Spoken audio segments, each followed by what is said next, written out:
Man as'adun nas bisyafa'atika yaumal qiyamah. Siapakah orang yang paling berbahagia, paling senang, paling happy dengan syafaat engkau pada hari kiamat? Untuk mendapatkan kemurnian tauhid ini, mesti latihan zikir qalbu dan zikir jiwa. Zikir qalbu dan zikir jiwa. Jadi orang-orang yang sudah tertancap nur kalimatullah, kalimah thayyibah dalam dirinya, dia baik bukan berdasarkan mood, tapi memang dasarnya baik. Setiap kata yang muncul dari kemurnian hati kepada Allah, itu disebut kalimah thayyibah. Puncaknya apa? La ilaha illallah. Basicnya apa? Ya, membuang kotoran ranting dari khalayak, dari saudara kita.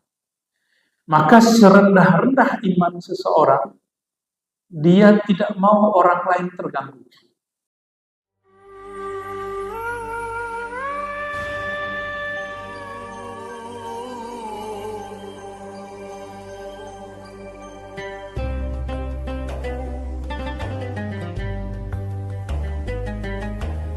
Pada pertemuan sebelumnya, saya membahas muqaddimah, dan ini dimulai dari amalan terkecil, dari wudu, sholat, dan segala macamnya. Ini kencang banget nih volumenya, ya. Gak apa-apa. Ya. Namun, tiadalah amalan seorang hamba diterima kecuali dengan basic dasar syahadat tauhid kepada Allah Subhanahu wa Ta'ala. Oleh karena itu saya loncat ke jilid 2 baru nanti masuk ke bab ini. Nah, maka pagi ini kita akan membaca Sawabu Kalimatit Tauhid. Sawabu Kalimatit Tauhid, terjemahannya balasan atau nilai daripada kalimat tauhid. Tauhid dari bahasa wahada, yuwahidu tauhidah. Artinya mengesahkan Allah. Allah itu esa. Esa itu bukan bahasa Indonesia, bahasa Sanskerta.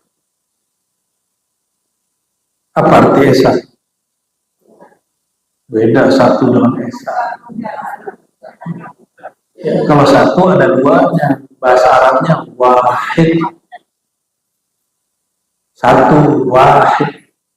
Kalau ahad, satu tapi tidak ada duanya. Nah, ada bahasa Sanskerta lainnya, bahasa Kawi, tunggal. Nggak paham juga tunggal. Bukan tunggal pohon, bukan anak tunggal juga, bukan. Ya.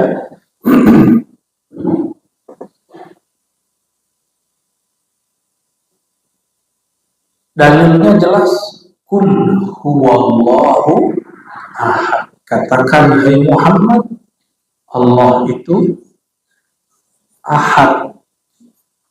Ahad esa. Jadilah Pancasila nomor 1, rukun pertama. Betul, sila pertama. Sila itu rukun bahasa Arabnya. Sila, rukun sama. Ketuhanan yang maha.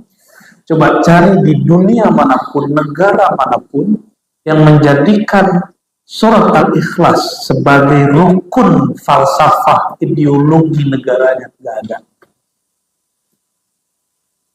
Semoga ini pertanda negeri ini diberkahi. Mau gimana pun orang mau hancurkan negeri ini, maka Sang Ahad akan membantu Sang Ahmad, Sayyidina Muhammad sallallahu alaihi wasallam. Karena di sini banyak orang yang cinta kepada Sayyidina Muhammad sallallahu alaihi wasallam. Ya.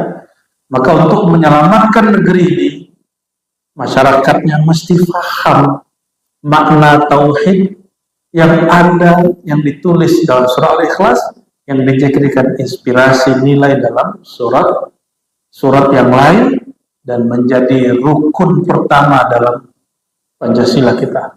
Ya, ini bukan belajar PPKN, tapi saya hanya ingin kasih tahu Pancasila itu hadiah para aulia Allah untuk bangsa ini.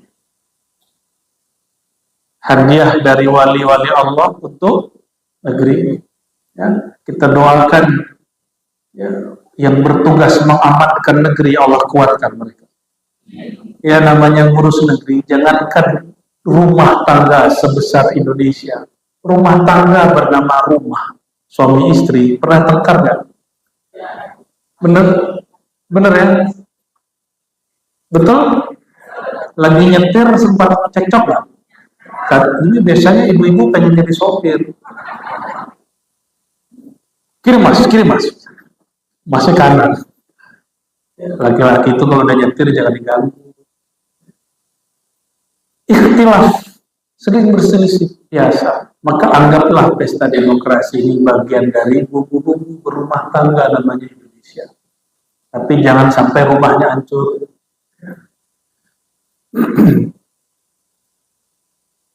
Jadi betapa jahilnya orang yang mengatakan Pancasila tauhid.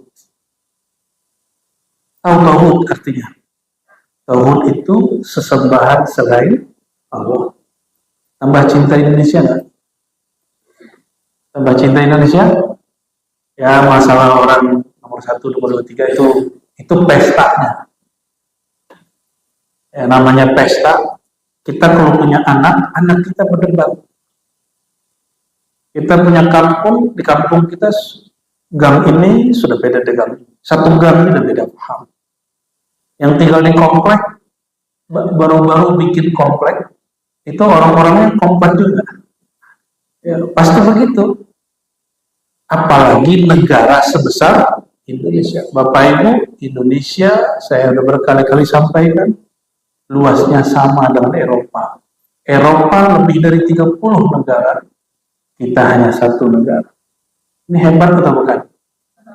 Tetangga senang nggak sama kita kalau kita hebat? Nggak senang. Kecuali tetangganya mukmin. Ya, jadi jangan heran kalau banyak orang tidak senang dengan negeri. Ya, kita doakan yang membangun negeri ini, para pemimpin negeri ini, ulama-ulama yang mengisi nilai negeri ini. Allah jaga mereka. Dan untuk pengarang kitab ini Al-Imam Abdul Mu'min bin Khalaf Ad-Dimyati wa usulihi wa furu'ihi wa bisanadihi sanadina ilaihi al-Fatihah. A'udzu billahi minasyaitonir rajim. Ya kana ya.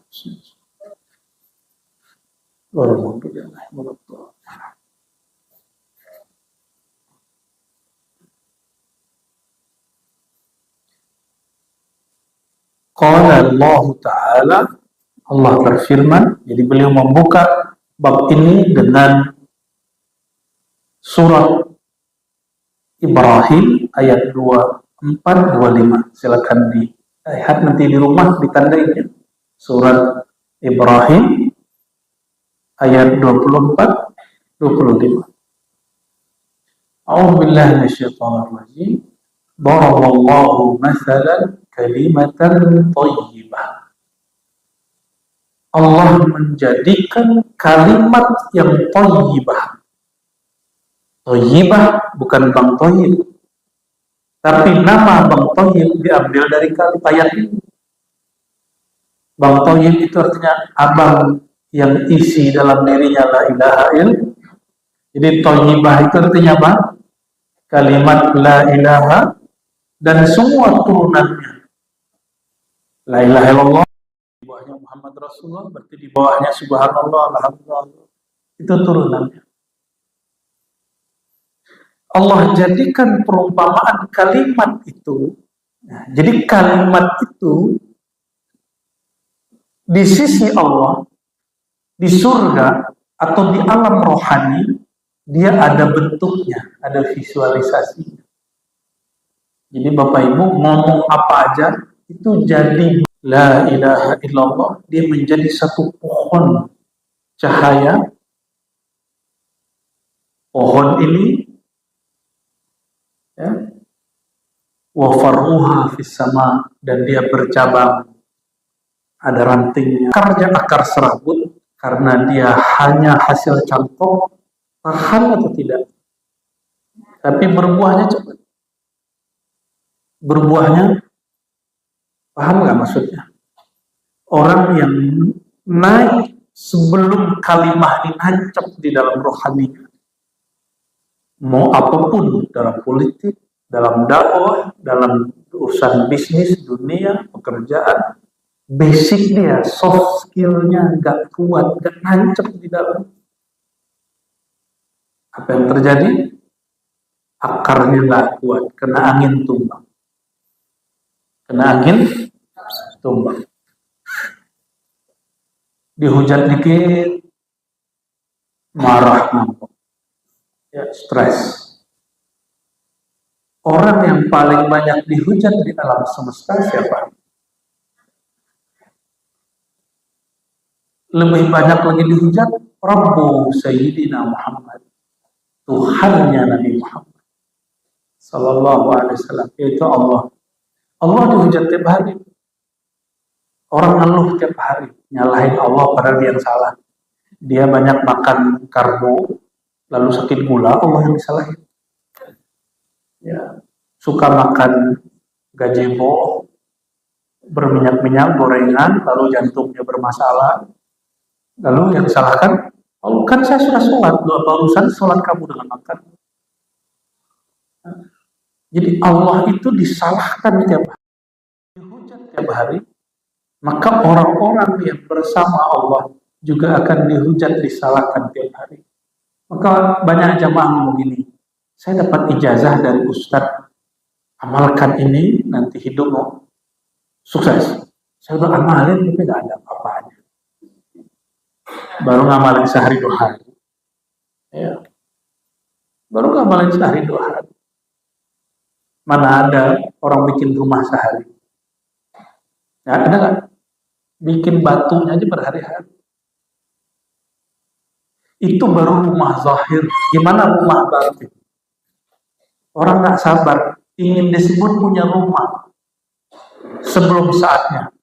Ya. Maka dibuat dari triplek, tapi nggak punya pondasi, dicat bagus-bagus, kena angin, kena hujan, selesai. Tapi indah sebentar. Nasib rumah yang diperbaiki oleh program TV itu kan begitu ya.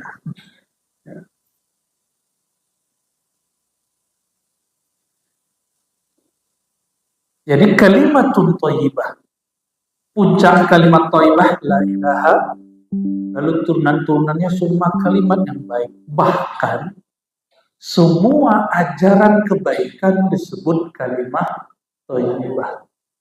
Jadi orang yang kuliah, yang nyantri, yang sekolah, yang diajarkan berdikari, yang diajarkan untuk mateng, untuk tidak manja, siapapun gurunya, itu disebut kalimat thayyibah. Disebut kalimat thayyibah, kalimat yang baik. Jadi kalimat thayyibah ini puncaknya la ilaha illallah, tauhid, tapi cabang-cabangnya Bapak Ibu sekolah, Bapak Ibu belajar, nyantri, bahkan ada pesantren hidup. Pesantren hidup apa? Hidup kehidupan ini. Di hidup ini pesantren menurut saya. Kalau dulu kita hanya diajarkan, kalau kamu dicaci, jangan balas mencaci. Ketika mengalami itu, gimana? Kalau kamu melihat saudaramu sedang sukses, jangan kemudian iri dengki. Nah, prakteknya sekarang.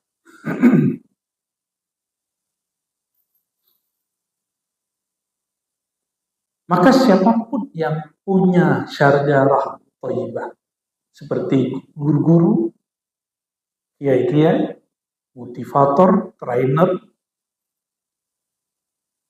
muallim-muallim, mereka itu orang-orang yang menancapkan kalimat thayyibah di dalamnya.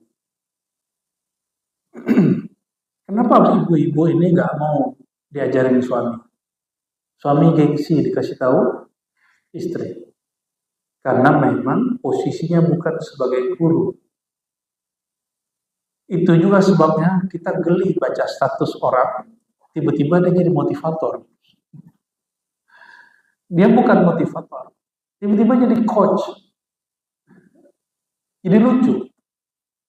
Maka kalau kita di sosial media kita tidak di-brand sebagai motivator. Gak usah bergaya seperti motivator. Kalau sebagai asik-asikan, tulis yang asik-asik. Posting yang asik-asik. Gak usah kemudian menjadi ahli hikmah. Ya, tiba-tiba bijak-bijak sendiri. Geli. Jadi kalimat thayyibah yang tidak muncul dari akar yang pas. Orang melihatnya, masa sih? Ya, paham? Disitulah muncul dalam ilmu pengetahuan hari ini disebut linearitas. Linear. Ilmu itu mesti linear. Nanya tasawuf bukan ke ahlinya, nanya hadis ke ahli fikih, nanya fikih ke ahli hadis, nggak nyambung. Nanya bab fikih ke ahli tasawuf, nggak connect. Beruntung kalau si gurunya dia mengerti semua itu. Kalau enggak, nanya tasawuf, nanya bab maulid ke Ustadz Wahabi, ya bid'ah. Nanya Wahabi ke Ustadz Aswaja, singa Aswaja, perang. Padahal ayatnya innamal mu'minuna ikhwan. Sesungguhnya orang beriman bersaudara. Jadi gak bersaudara. Dan di dunia tasawuf terjadi. Ya, saudara-saudara kita sekarang di Aceh sudah hampir kafir mengkafirkan karena salah faham tentang qul huwallahu ahad. Karena ayat ini difahami oleh ahli tasawuf, tapi dinilai oleh bukan ahli tasawuf, yang dia bertasawuf cuma tabarukan. Tahu tabarukan? Ngambil berkat doang. Orang tasawuf ngambil berkatnya nggak bisa, nyantri aja nggak bisa, pesantren kilat doang. Jadi tabarukan itu mirip-mirip pesantren kilat, nggak bisa disebut salik sufi. Orang begini nggak bisa dijadikan rujukan untuk menyelesaikan suatu persoalan. Ya, jadi konflik sampai hari ini. Nah, Bapak Ibu, jadi apa yang disebut kalimah thayyibah? Ini definisi kalimah thayyibah. Semua kata-kata yang muncul dari kemurnian hati kepada Allah, itu disebut kalimah thayyibah. Ekspresi tertingginya la ilaha illallah. Ekspresi paling rendahnya membuang ranting dari jalan. Itu bagian dari kalimah tauhid. Bapak Ibu lihat sampah di Masjid At-Tin, diambil nggak sampah? Kalau enggak, berarti kalimat thayyibahnya belum nanti. Atau sengaja buang. Ntar juga ada yang bersihin. Coba ini, kalau ada 200, 300, 400, 500 orang mikir yang sama, berarti sampah sudah numpuk 500 sampah hari. Betul nggak? Tapi jika ada 500 orang berpikir, oh ada sampah diambil. Ini Masjid At-Tin nggak ada sampah. Merbot kita nggak capek-capek banget. Emang jadi merbot enak. Capek loh Bapak Ibu. Ya. Walaupun saya nggak pernah jadi merbot ya. Tapi kita saya dulu sering buat pesantren kilat waktu masih MTSN, Sanawiyah, dan MAN. Ya.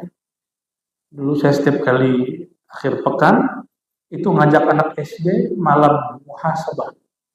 Jadi tahajud, muhasabah, kerjaannya udah begitu dari itu. Makanya sekarang kalau diajak muhasabah di At-Tin, saya nggak mau, udah bosan. Ya. Udah keseringan. Gak tahu beberapa kali dari dulu. Ya. Ya sekarang lebih senangnya ngaji keilmuan.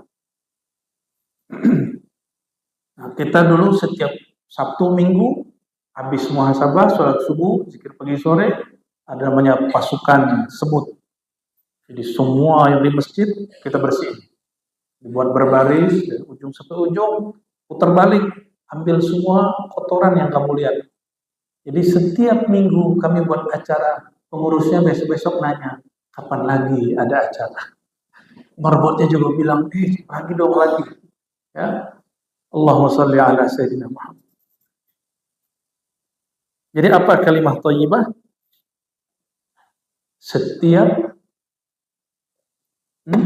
Setiap kata yang muncul dari kemurnian hati kepada Allah, itu disebut kalimat thayyibah. Puncaknya apa? La ilaha illallah. Basicnya apa?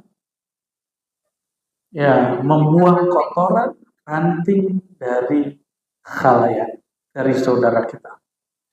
Maka serendah-rendah iman seseorang, dia tidak mau orang lain terganggu.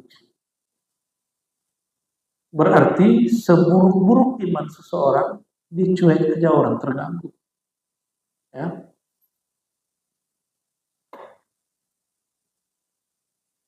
Tu'ti ukulaha kulla hinin bi'idni rabbiha. Kalimat yang murni itu Allah visualkan seperti pohon yang subur. Pohon yang subur ini berakar tunggal sehingga keperluan air, makanan, gizi si pohon itu cukup. Jadi nutrisi pohon itu cukup. Oleh karenanya dia berbuah kullahi di setiap masa. Inilah bedanya. Dulu orang sulit mikirkan, memang ada pohon berbuah sepanjang masa. Ada pohon tauhid, pohon kemurnian. Maka orang yang sudah bertauhid, kebaikan dia tidak berdasarkan mood. Dia bukan makhluk mudi. Dia baik kullahinin biizni rabbiha. Setiap saat, setiap detik dia baik. Tu'ti ukulaha. Maka berbuahlah kalimat itu setiap masa dengan izin Allah Subhanahu wa ta'ala. Maka orang-orang ini disebut dengan orang-orangnya Tuhan. Kalimat thayyibah tertinggi itu ada di Quran. Ahlul Quran disebut ahlullah wa khassatuh. Hadisnya sahih. Ahlul Quran hum ahlullah wa khassatuh. Ya.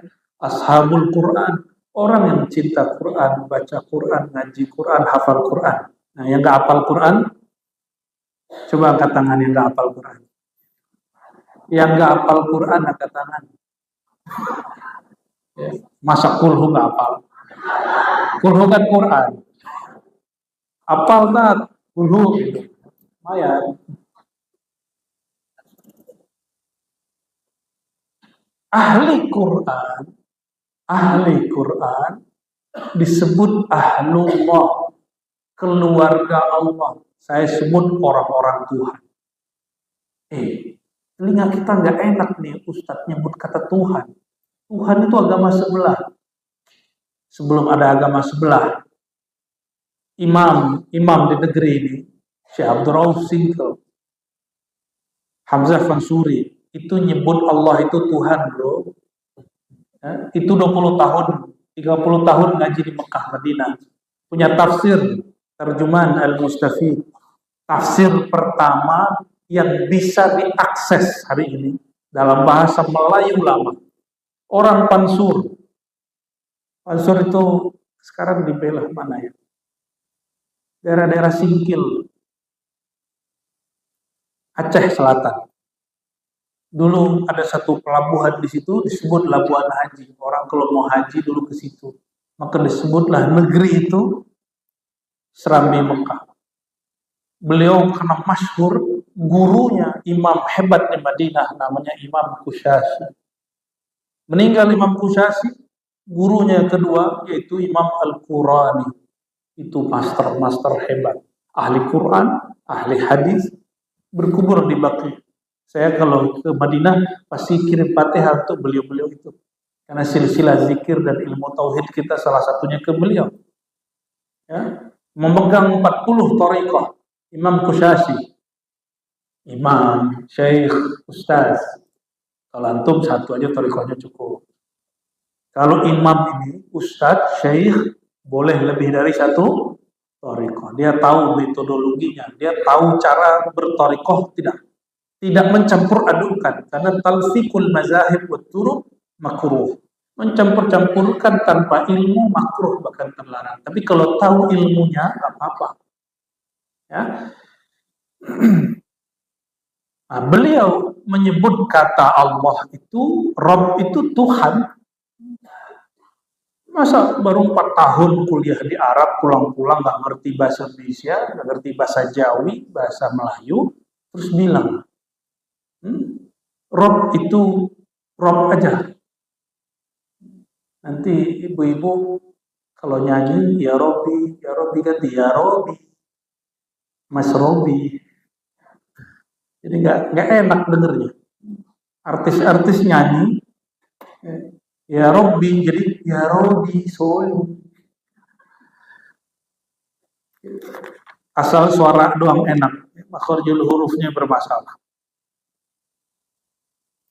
Tu'ti ukulaha kulla hinin bi'idni rabbiha. Jadi orang-orang yang sudah tertancap nur kalimatullah, kalimah thayyibah dalam dirinya, dia baik bukan berdasarkan mood, tapi memang dasarnya baik. Nih saya kasih tahu Bapak Ibu yang masih baik berdasarkan mood.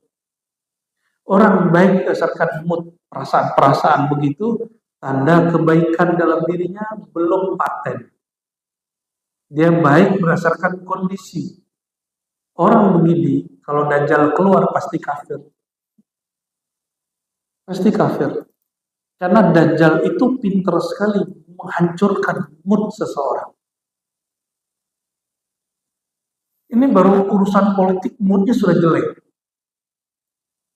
Yang moodnya jelek, saya tidak sarankan mendengarkan berita-berita politik. Ya, mending dengerin pengajian yang baik. Pengajian nggak semuanya isinya pengajian. Banyak pengajian isinya hujat-menghujat. Itu bukan kutul qulub. Itu bukan nutrisi kolbu. Itu racun kolbu. Sammul qulub. Itu racun kolbu. Maka betullah kata imam-imam kita terdahulu, fanzur amman ta'khuduna dinakum. Tidak semua ceramah mesti didengarkan. Perhatikan dari siapa engkau mengambil ilmu. Hari ini orang menganggap kalau dia bisa podcast, bisa buat konten di YouTube itu sudah hebat. Jadi disebut shock culture. Dulu nggak boleh ekspresi, sekarang bisa ekspresi kapanpun, buat channel sendiri. Biar naik, hujat orang yang bisa dihujat, omongin orang yang bisa diomongin. Hari ini seperti itu. Akhirnya asluha, akar tunggangnya tidak ada. Dia cuma berdasarkan serabut dan gabut. Mulut ini yang keluar dari otak orang atau otak ini? Yang keluar dari mulut ini isi kolbu kita atau kolbu orang lain. Kalau ingin cek kolbunya baik, dengerin apa? Isi katanya. Jika di dalamnya ada kalimat thayyibah, kata-kata yang harum, kata-kata yang baik, pasti keluarnya indah, walaupun dia pahit. Jadi dia pahit di dalam, keluarnya tetap manis. Itu yang disebut tidak berdasarkan mood. Dia menurut kemurnian kolbu. Pahit di sini, tapi masih bisa senyum. Bisa nggak begitu? Insya ya. Nabi SAW dimasakin istrinya. Ternyata kurang enak. Nabi tetap makan. Kalau nggak enak, belum berhenti, tapi tidak pernah ngomong enak. Kalau perlu piringnya pecah, enggak ada. Atau ngomong, kamu nih nggak pernah bisa masak. Padahal udah masakin 10 tahun. Udah masakin 20 tahun, cuma karena keasinan ngomong begitu. Itu banci. Nabi SAW mengatakan, perempuan yang belum sempurna, makom rohaninya, kemurnian tauhidnya, ciri-cirinya apa?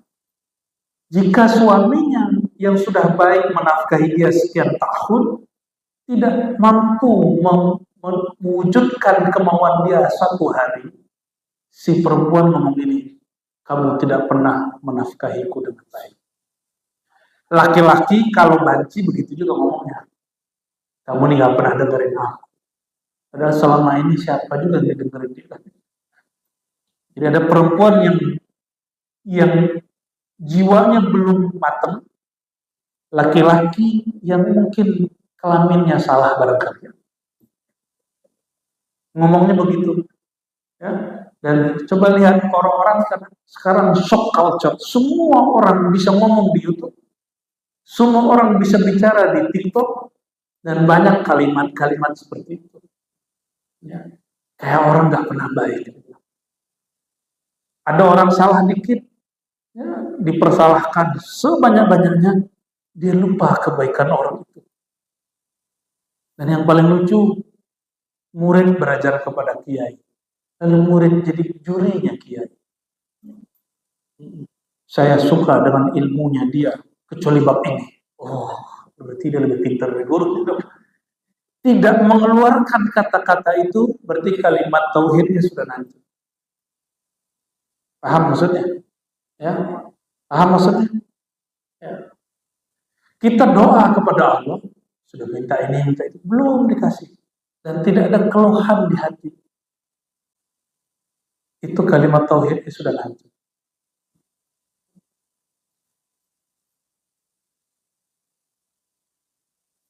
Qala Sayyidina Abdullah ibn Abbas wa ghayruhu kalimatut thayyibah, al-kalimatut thayyibah hiya la ilaha illallah. Ya. Kalimat thayyibah itu puncaknya membaca la ilaha, hakikat la ilaha illallah. Hadis pertama, ternyata baru satu ayat. Belum masuk ke hadis. Ini sudah jam berapa nih? 8. Jam 8 lewat 1 jam. An Sayyidina Abi Hurairah, dari Sayyidina Abu Hurairah radhiyallahu ta'ala anhu, qala, beliau berkata, qultu ya Rasulullah, aku bertanya, wahai baginda Rasulullah, man as'adun nas bi syafa'atika yaumal qiyamah. Siapakah orang yang paling berbahagia, paling senang, paling happy dengan syafaat engkau pada hari kiamat? Nama kita masuk lagi. Kita cek dulu ya. Ini kan nama yang dikasih orang tua. Kalau orang rajin sholawat, maka Rasulullah pun kasih dia nama. Minimal namanya pencinta sholawat. Ya, grup pencinta itu nama juga. Tapi di sini jawabannya agak panjang. Ya. Apa kata Nabi SAW? Laqad zonantu ya Abu Hurairah. Aku kira dan perkiraanku benar, wahai Abu Hurairah. Allah yas'alani an hadzal hadis. Pertanyaan ini tidak akan ditanyakan ahadun oleh seorang pun sampai engkau bertanya. Maka yang pertama kali nanya ini siapa? Jadi Abu Hurairah ini cerdasnya. Beliau bertanya tidak hanya tentang pahala la ilaha illallah, tapi target beliau satu. Orang yang paling diperhatikan Nabi nanti di akhirat siapa? Lamma ra'aitu min hirsika 'alal hadis. Dan aku melihat engkau memang suka kepada hadis. Abu Hurairah ini Bapak Ibu dibenci di kalangan Syiah Rafidhah dan di kalangan Islam liberal. Dan di kalangan beberapa ustadz-ustadz yang terpengaruh yang dari kampungnya Pak Mehmet, bukan Indramayu baru meninggal, Buya Syakur sempat terjebak itu. Beliau sempat membicarakan hal yang negatif tentang Abu Hurairah. Ya, kita berbaik sangka semoga beliau itu murni intelektual, bukan sebagai suatu hal yang sifatnya spiritual. Dan kita doakan almarhum Allah ampuni zallat tergelincirnya kalam-kalam beliau. Karena manfaat kalam-kalam beliau lebih banyak daripada kata-kata yang negatif itu. Ya, dan saya tidak sepakat dengan orang yang mengatakan beliau ini murtad. Yang mengatakan beliau ini murtad itu salah paham, kurang mengerti tentang kalamnya beliau apa. Nggak mengerti maksudnya. Beliau itu nggak pernah bilang Islam tidak sempurna, bukan. Islamnya Rasulullah sempurna, Islamnya ente nggak sempurna. Al-yawma akmaltu lakum dinakum, pada hari ini aku sempurnakan Islam sebagai agama engkau, wahai Muhammad. Kita berislam kan belum sempurna.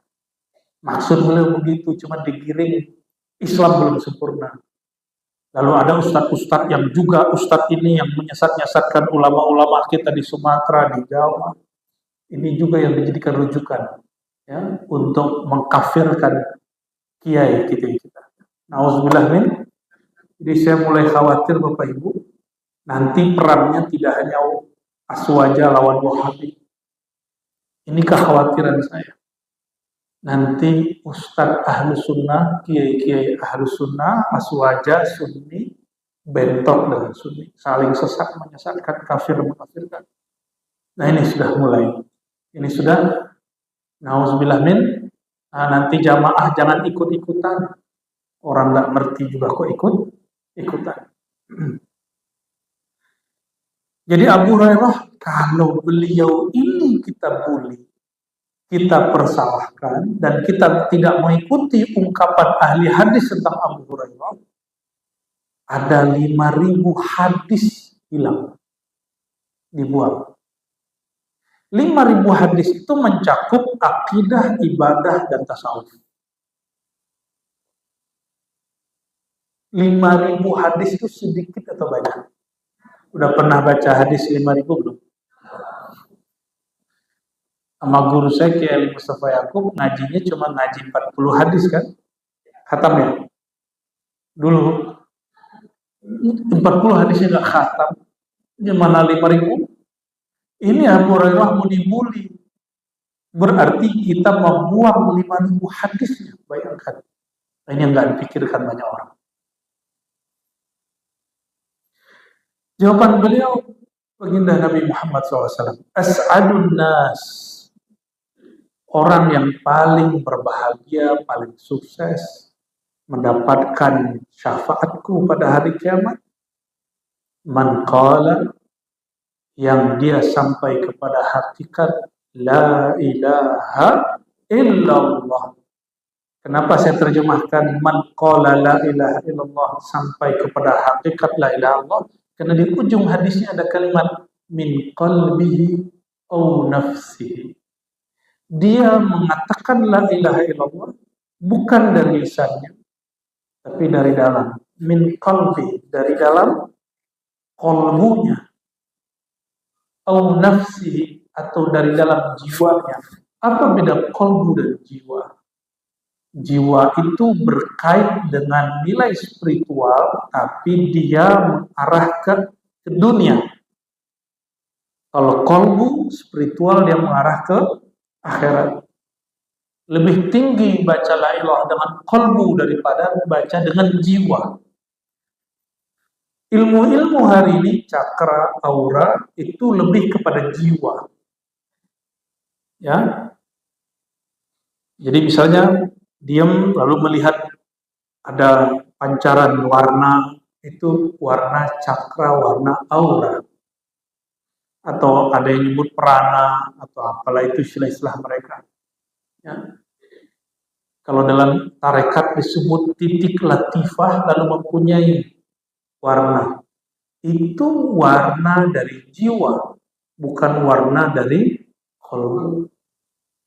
Jadi betul, masing-masing kita ini ada warna. Dan itu ada ayatnya. Surat Ar-Rum, mulai dari ayat 21 sampai 20 berapa itu? 27, 28, 29, dan Allah menyebutkan tentang salah satu tanda kebesaran Allah, warna-warna beragam. Tidak hanya warna kulit, tapi juga warna jiwa. Warna jiwa, ya. Terlepas dari jiwanya atau kolbunya, yang paling penting dia mempunyai hakikat la ilaha illallah. Apa makna la ilaha? Ilah, apa arti ilah?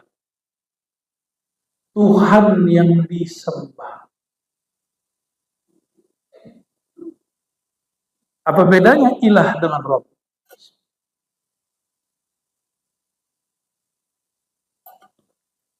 Jadi ilah, Tuhan yang sifatnya disembah. Sedangkan Rabb, Qul a'udzu bi rabbin nas. Aku berlindung dengan Rabb-nya manusia, pencipta. Maka Rabb diartikan Tuhan yang bersifat pencipta. Itu bedanya. Malik yaumiddin, malikin nas, malik raja penguasa. Maka malik artinya Tuhan yang bersifat menguasai. Terjemahannya semuanya Tuhan. Ya. Nah, la ilaha itu puncak dari pemahaman kita bertuhan.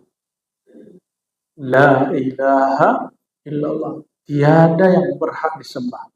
Tetapi ingat, kata sembah dalam bahasa Indonesia dan Melayu atau bahasa Jawa itu masih belum mewakili kata sembah dalam bahasa Arab. Sujud sembahku, aku sampaikan kepada Tuhan, kata orang Melayu. Sembah di situ artinya penghormatan. Inilah maksud saya ketika dulu ada orang menyembah Nabi Isa, yang mereka lihat adalah nama dan sifat Allah, bukan menyembah ubudiyah, tapi sembah yang berarti hormat. Itulah sembah sujudnya malaikat, bukan menyembah dalam artian ibadah, tapi sembah dalam artian ihtiram, menghormati. Kan ada yang mengatakan saya murtad juga kan?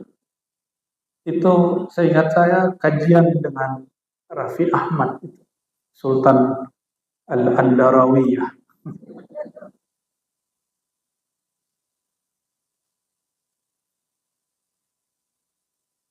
Jadi kata sembah, saya, mohon maaf ini bukan suku Islam, saya orang Minangkabau, orang Padang.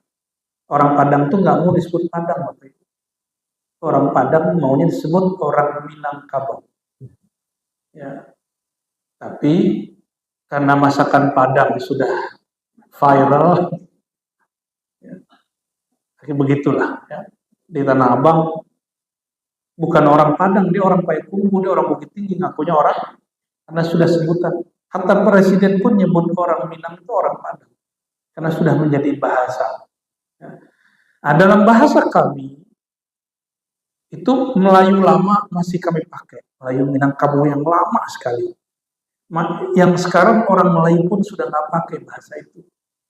Ya, jadi kalau lagi ada rapat-rapat ketua-ketua suku, datuk-datuk, itu si datuk ngomong, ini datuk ini Bapak Ibu cuma tersesat di Jakarta, ya, nyasar dia. Ngomong gitu, sembah kami, gimana? Nah, gitu ya. Sembah kami sampaikan kepada Tuhan, gitu. Sembah. Malaikat sujud kepada Nabi Adam itu menyembah atau menghormati. Menyembah ibadah atau menyembah menghormati. Ya. Tari persembahan, apakah itu tari ibadah? Paham? Jadi jangan gampang memurtad-murtadkan orang, nggak ngerti nanya. Nggak ngerti nanya.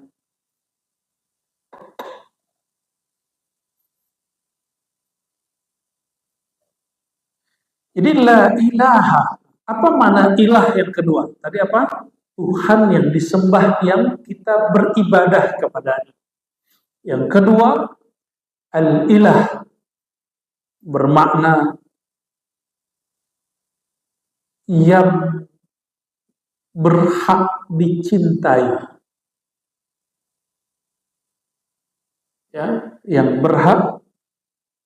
Bahasa Arab dicintai itu mahbub, tapi semua yang mahbub yang dicintai itu dituju, dimaksudkan. Maka ada kalimat la maqsuda bihaqqin illallah. Kalau tahlilan afdhalu dzikri la ilaha illallah, la mawjuda la maqsuda, la maqsuda terjemahan Indonesianya tiada yang kami tuju kecuali 7 bahasa Melayu lama. Coba tanya sama orang Palembang lama, Jambi lama, Riau lama, orang Minangkabau lama, Bengkulu lama. 7 itu artinya cinta. Saya dulu kalau cinta dengan seseorang, saya ngomong gini, ketujuh dari awal. 7, perhatian kita tertuju kepadanya. Itu bahasa lama. Cuma terjemahan kitab tidak di-upgrade, padahal makhluknya sudah berkembang. Bahasanya sudah berubah. Tapi ini sudah beruntung orang Indonesia, bahasa Melayunya sudah modern. Nah, sahabat-sahabat kita di Malaysia masih agak pelan perkembangannya. Lambat sekali. Kenapa? Tergantikan oleh bahasa Inggris. Akhirnya hari ini anak-anak muda Malaysia ketika berbicara Melayu, Inggrisnya campur. Jadi struktur Melayunya sudah nggak murni. Ya, sudah nggak murni. Di Indonesia, alhamdulillah ahli-ahli bahasa ini berkembang terus, semakin mudah. Subjek, predikat, objek. Kalau mereka bisa Melayu, ribet. Nerjemahnya ribet. Ya, saya buka bukunya Chapter of English, saya harus pindahin dulu, buka kamus dulu. Jadi kamus Indonesia modernnya ditaruh, menjadi orang lama dulu. Untung saya dulu pernah 5 tahun bergaul dengan orang-orang tua. Jadi umur saya waktu itu masih 15 tahun, gaulnya sama orang 70 tahun. Tua nggak tuh? Jadi awal mereka ngomong nggak ngerti, mereka ngomong apa? Ternyata struktur Melayu lama. Ya. Nah, Bapak Ibu yang bukan Allah, yang dituju la maksuda itu maksudnya tiada yang betul-betul dicintai kecuali hanya Allah. Kalau jatuh cinta dengan seseorang, kepikiran terus nggak? Bener. Pak Mehmet pernah jatuh cinta nggak? Berapa kali? Berkali-kali. Cinta ini juga ada yang cinta berdasarkan akal kita senang sama orang cerdas. Ada yang berdasarkan dompet, senang sama orang kaya. Ada yang berdasarkan keindahan wajah, maka kita cinta dengan orang yang cantik. Duduk sama orang cantik ketus, mau nggak?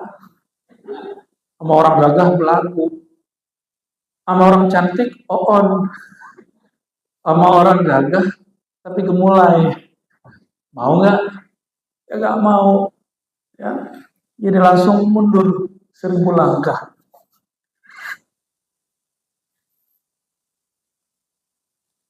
Jadi kita ini sebenarnya tidak mencintai orang kecuali dengan nilai spiritual. Benar kan?